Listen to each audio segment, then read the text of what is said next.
All right, guys, out on a cool morning to be into summertime weather. It's going to be up in the 80s today, but this morning it's down in the 50s. Big temperature swing. I love it. We're going to see if it has any impact on the bite. Going to be doing some dragging today. I've got a variety of baits. I got some chicken. I've actually got some white perch cut bait. I've even got some shrimp left over for some shallow water trips I've been on. So we're going to try it out, see what works, and see if we can find some fish. All right, guys, on the starboard side of the boat, I'm going to put out the cut bait.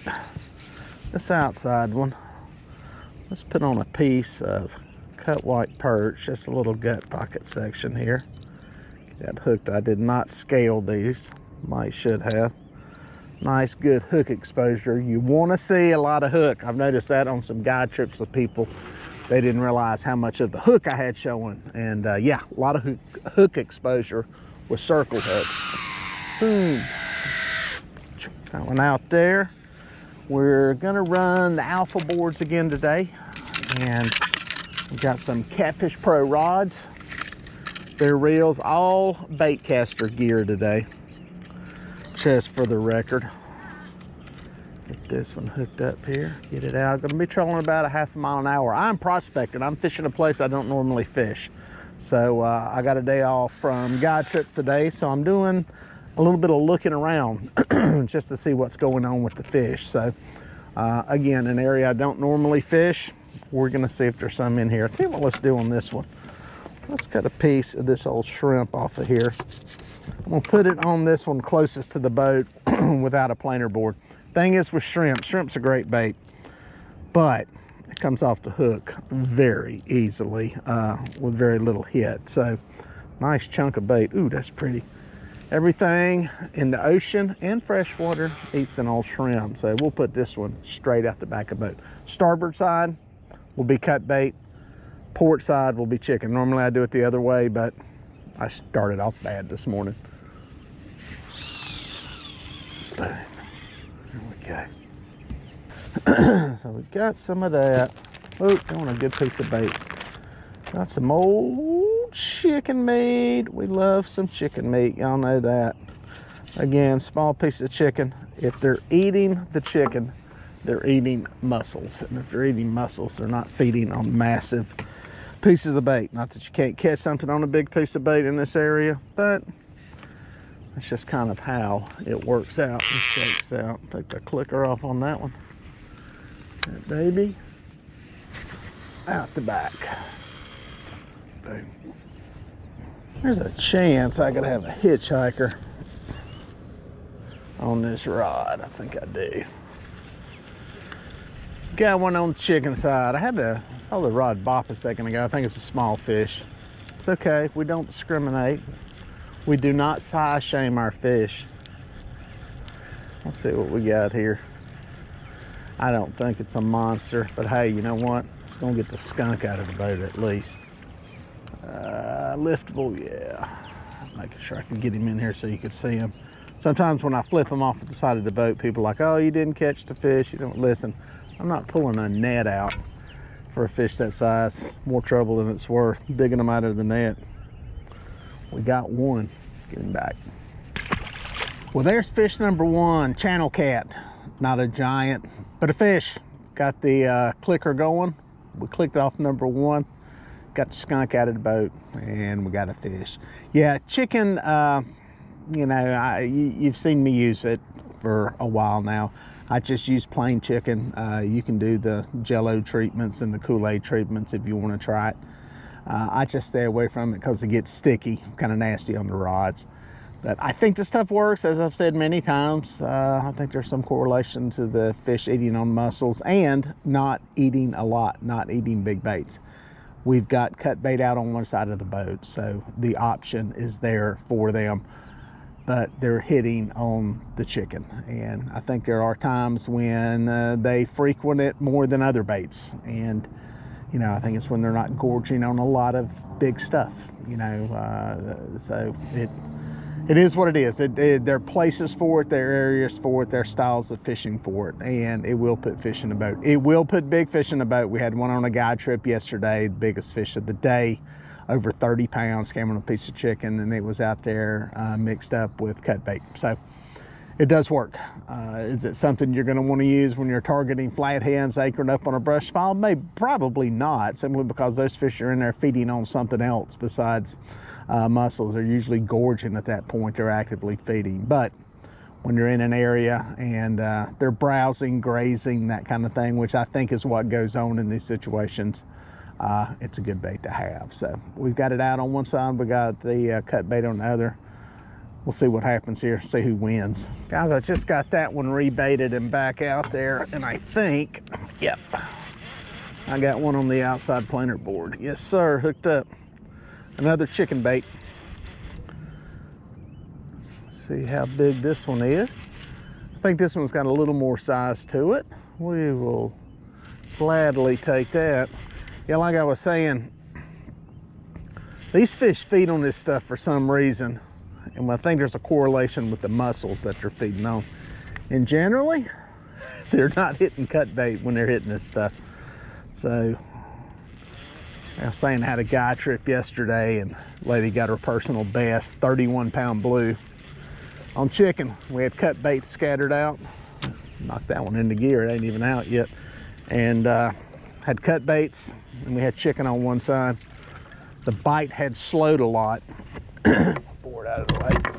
And right toward the end of the day, hooked into a nice fish on a piece of chicken of all things. So it's it'll catch all sizes at what it comes down to. And I think there are times when these fish will feed on smaller stuff. Not that they won't hit a big bait, but they're feeding on smaller stuff. So keep your mind open is what I'm getting at. You got a closed mind and think only one thing's gonna work, well, you're gonna strike out some. If you think big baits are the way to go, put them out too. I put out some smaller stuff just so you catch some dang fish. Yeah, I think he's gonna be liftable. Oh, that's a good knot. Fished heavier than I thought. And the other thing I've said in other videos, match your hook to your bait, not big giant hooks. They'll catch these fish. Good looking blue cat. Yes, sir. Get him back alive. Here you go. Man, yeah, I did barely got the other bait back out, and that one hit. A little bit bigger fish, a blue this time.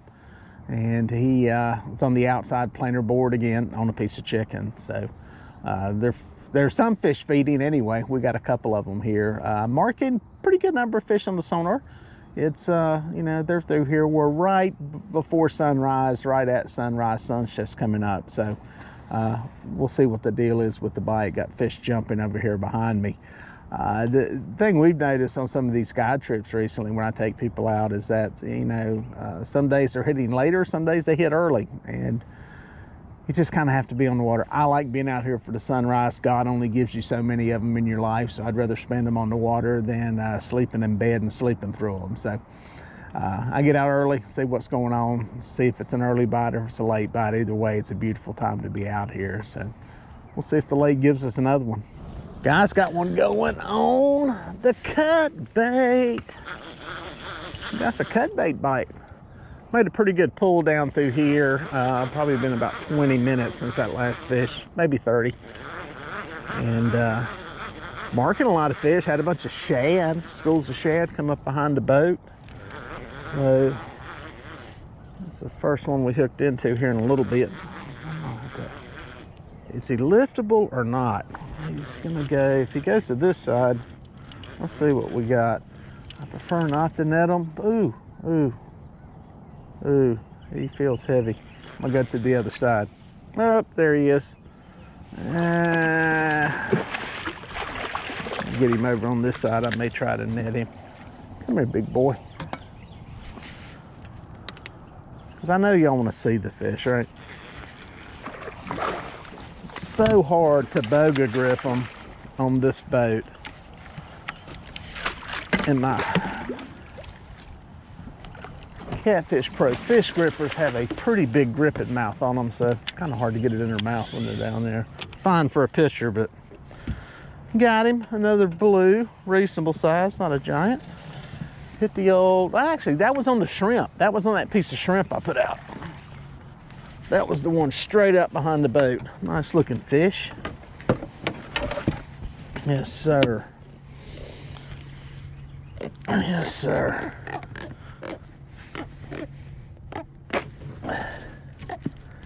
Get him up here. Good fish. Get him off my thumb so he doesn't bite me. Eating the shrimp, baby. Eating the shrimp. If you was eating them, that'd feed several people. He's going back alive. There you go. One of my planer boards is swimming weird. And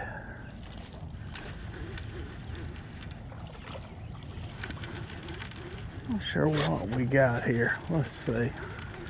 I tricked the board. I'll show you a trick on these alpha boards.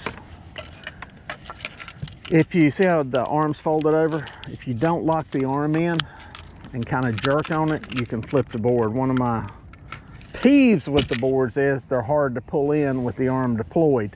But somebody showed me that trick. I can't tell if this is a fish or if it's into something. I just noticed the board was swimming weird. Well, yep, it is a fish. We got us a hitchhiker. That's one of the chicken baits. I guess he just hooked up and decided he wasn't going to really load the board up. Whatever, we'll take it. There we go. 4 fish, 3 on the chicken.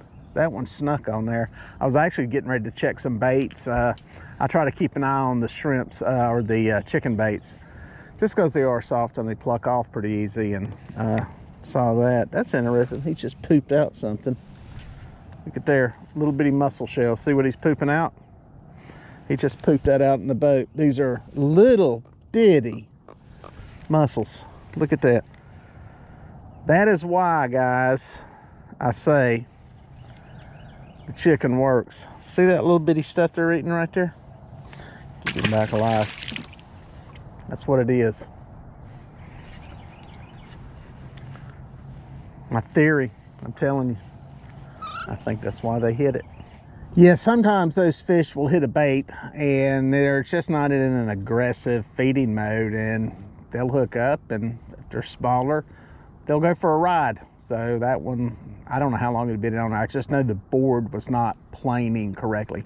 When you fish with planer boards for a while, you will kind of get used to the way they ride, the way they swim, whatever you want to call it. There's a certain there's just a certain feel to them, and they're all different. And depending on how you fish, what kind of boat you're out of, whether you're in current, not in current, you know, the rigs you're pulling, they're all going to do stuff kind of different. So you need some time on the water to kind of figure that out, get comfortable with it, dial it in, and figure out what works for you. And that's something you're going to hear from me a lot, guys, when I talk about gear, tackle, rods, reels, planer boards, boats. It all fishes a little bit different. There's no really right or wrong. There's a few things that are absolutes, that are you absolutely have to have and absolutely don't want. But for most of this stuff, it's a personal preference in what works for you. So keep that in mind. Don't get too locked in on it has to absolutely be this or it absolutely can't be that. When it comes to rods, reels, boats, all that stuff, it's all got a place generally. So just keep that in mind. And same thing with catfish bait. Today, the place so far has been the chicken. And again, it could be where we're fishing. It could be how we're fishing. It could be what's going on with the fish. So there's a lot of different things that can come into play. You know, I've got the diverse selection out. I've got the cut baits out just in case. And I've also got, you know, the chicken out. And so far, I mean, we've got, what, 4 fish, 3 of them have been on the chicken. So, again, keep a little bit of an open mind. I get a lot of questions from people about how, you know, I've got a 18-inch leader. Should it be 22 inches? It don't, you know, it don't matter if it's 18 or 22 or 24, 26. You know, I got 20-pound line. Do I need 30? You know, no. That little stuff, the little bitty stuff doesn't matter. You know, whether you tie your knot correctly or correctly, that matters. That's little, but that's big. But little bitty variables like that, am I using a 7'6" rod or a 7-foot rod? It doesn't matter. They're both going to catch fish. 20, 30 pound line, it doesn't matter. If you're a good angler and you've got your drag set right, it doesn't matter. So don't get too distracted in all the stuff, all the variables. There's some to be concerned about. I try to tell you about those. And there's some that you just really don't need to stress over. I'm gonna try to do a better job of that and letting you guys know that, because I hear that a lot from people, get a lot of questions about that. And I get it. I get it. I was that way too. And that's the one thing I have the position now, fishing as long as I have, to kind of hopefully alleviate some of that questions and craziness. So good day on the water. Maybe there's another one.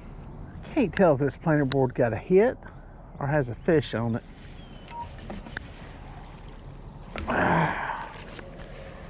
Can't really tell.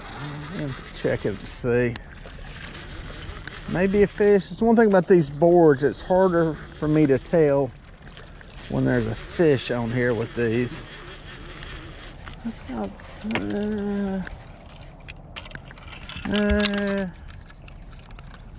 look at that outside one too. One thing about fishing with chicken is if you think you got hit, it's probably worth checking it. That's a fish. Again, another one that would have turned into a hitchhiker. I'm gonna walleye fish it in and bring it in nice and slow. If you ever seen anybody walleye fish, they always kind of just slowly walk those fish in. There he is, good little leader blue. Heck yeah. We'll take it. We don't discriminate. We do not size shame our fish, no matter what we got. They pass the time while we're waiting on a big one. Chicken, eating a sizable chunk of bait there. Get that dress back up. Get down alive. That bait's still good. Somebody will come eat that. Well guys, there's another one on chicken. If my counter's right, that's 5 fish. And 4 of them have come on chicken. We had that one that hit that piece of shrimp, and that has been it. I've kind of come down that river channel. I've come up onto a flat now, and I'm dragging down it and pick that one off. Again, I'm marking fish in all these areas. It's just not on fire bite wise. I've been fishing for, I don't know, hour and a half, 5 fish. That ain't bad. We haven't had any super big ones, but that's okay. I'm happy to catch fish. I want to catch fish. We're in an area where I've marked some fish. There's actually a decent fish, what I think is a decent fish, on the sonar there. I mean, you can see that's a decent arch. We'll see if it hits. If we get hit in the next 2 minutes while I'm sitting here yakking, I'll say that was the fish. It's the fish are kind of scattered out, and I'm not seeing a ton of bait around them. For me, I like that. I like when I'm not seeing a lot of bait, because I don't feel like I'm competing with that bait to get bit. So, you know, depending on what you're fishing for, that's not always true. If you're fishing for predatory fish like a, let's say a bass, striped bass, something like that, sometimes being around bait schools, you can fish the edge of them and stuff. But in those situations, you better be putting out a bait that is either the same or closely mimics what they're hitting on, because they won't hit it. And I've seen that countless times, especially saltwater fishing, to where if you don't have the bait that those fish are feeding on, they're not going to hit it. It's not necessarily that that's what they want to eat. It's that that's what they are focused on, and their mind, as little as it is, gets focused on that one thing. So I'd rather be out here alone, away from all that bait, and be the only bait that comes through there, and I think you got a better chance of catching fish. So again, marking a few scattered fish here. Are they active? Are they feeding? I don't know. You know, it's not on fire, but again, not a bad bite. Time of day, does it matter? It could, especially you know, especially as it gets hotter in the summertime. That time of day, a lot of times early can be the time to be out there. Sometimes we've had some guide trips I've had people out on the past few weeks where mid-morning has been the better time. So fish as long as you can, fish when you can, and sooner or later you'll be there when the fish feed. Well, as I sit there and give the chicken all the credit, get another one on the shrimp. I only got another one on the cut bait side. I call it cut bait. This is shrimp. The actual two outer here on the two outside planer boards hadn't had a hit on them. And that's got all cut bait. It's a piece of perch, a perch head, and body chunk. And I've checked that also, and nothing. The baits are still there. This one on shrimp. That's another piece of shrimp I replaced and put out there. Small fish. We're on the small fish. I don't know where the big ones are. Again, we're not going to size shame these fish. We're happy to have them. This one, Mr. Channel Cat, he's liftable. Got him in the boat. So, yeah, it's working for the smaller fish. We're catching them. We're getting them. But I don't know where the big ones are. But, you know, listen, this keeps me in the zone. If I can catch some, you know, I got some action going on, it keeps me fishing. Like bigger fish, if I was targeting them, maybe in a tournament, I'd probably be doing more riding and looking and trying to mark them. But we're actually seeing some on the screen. It just ain't eating right now, so that's fishing. I'll just keep on dragging. Thankful to be out here.